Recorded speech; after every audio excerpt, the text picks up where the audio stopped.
ಕಾಂಗ್ರೆಸ್ಸಿನ ಭಾಳ ಹಿರಿಯ ಸಚಿವರುಗಳು, ಭಾಳಷ್ಟು ಜನ ಹಿರಿಯ ಸಚಿವರುಗಳು ಈ ಸರ್ಕಾರ ಭ್ರಷ್ಟಾಚಾರದಿಂದ ಕೂಡಿದೆ, ಅಭಿವೃದ್ಧಿಗೆ ಹಣ ಬಿಡುಗಡೆ ಮಾಡಿಲ್ಲ, ನಾವು ಕ್ಷೇತ್ರದಲ್ಲಿ ಮುಖ ತೋರ್ಸೋಕ್ಕಾಗಲ್ಲ ಜನರಿಗೆ, ಸುಳ್ಳು ಹೇಳಿದ್ದೀವಿ, ಒಂದು ಕಡೆ ಭರವಸೆಗಳು ಈಡೇರ್ತಲ್ಲ. ಗೃಹಲಕ್ಷ್ಮಿ ಹಣ ಬನ್ನಿ, ನಾ ಪ್ರತಿ ಹೆಣ್ಮಕ್ಳು ಬಂದು ಹೇಳ್ತಾರೆ ಗೃಹಲಕ್ಷ್ಮಿ ಬಿಡುಗಡೆ ಮಾಡಿಲ್ಲ, ಯುವನಿಧಿ ಬಿಡುಗಡೆ ಮಾಡಿಲ್ಲ, ಇನ್ನೊಂದು ಕಡೆ ಲಿಕ್ಕರು ಏನೇನು ಜಾಸ್ತಿ ಆಗಿ ನಿಮಗೆಲ್ಲ ಗೊತ್ತಿದೆ. ಸರ್ಕಾರ ಕೇವಲ 7 ಸಚಿವರು ಅಷ್ಟೇ ಅಲ್ಲ, ಇಡೀ ಕಾಂಗ್ರೆಸ್ ಪಕ್ಷ ಸರ್ಕಾರ ಒಂದು ಕಡೆ ಭ್ರಷ್ಟಾಚಾರ, ಇನ್ನೊಂದು ಕಡೆ ವೈಫಲ್ಯ, ಅಸಮರ್ಥ ಸರ್ಕಾರ ಇದು.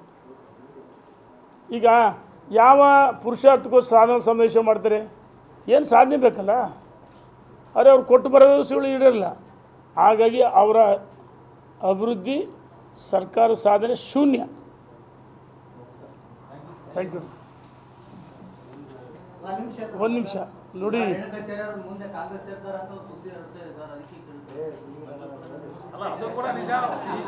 ಒಂದು ನಿಮಿಷ. ಈಗ ನನ್ನ ಕ್ಷೇತ್ರದ ಜನ 3 ಬಾರಿ ಸಾಕ್ಷಿ ಹೊಡೆಯಿರಿ, 2 ಬಾರಿ ಭಾಳ ದೊಡ್ಡ ಮಟ್ಟದಲ್ಲಿ ನಾನು ಸೋತಿಲ್ಲ, ಜನಾದೇಶ ಒಪ್ಕೊಂಡಿದ್ದೀನಿ. ತಾಂತ್ರಿಕವಾಗಿ ಗೆದ್ದಿರ್ಬೋದು, ಆದರೆ ಜನಮಾನಸದಲ್ಲಿ ನಾನಿದ್ದೀನಿ. ನಾನು ಸದಾ ನಿರಂತರವಾಗಿ ಜನರ ಮಧ್ಯೆ ಓಡಾಟ, ನನ್ನ ಬದುಕು ಜನರ ಮಧ್ಯೆ.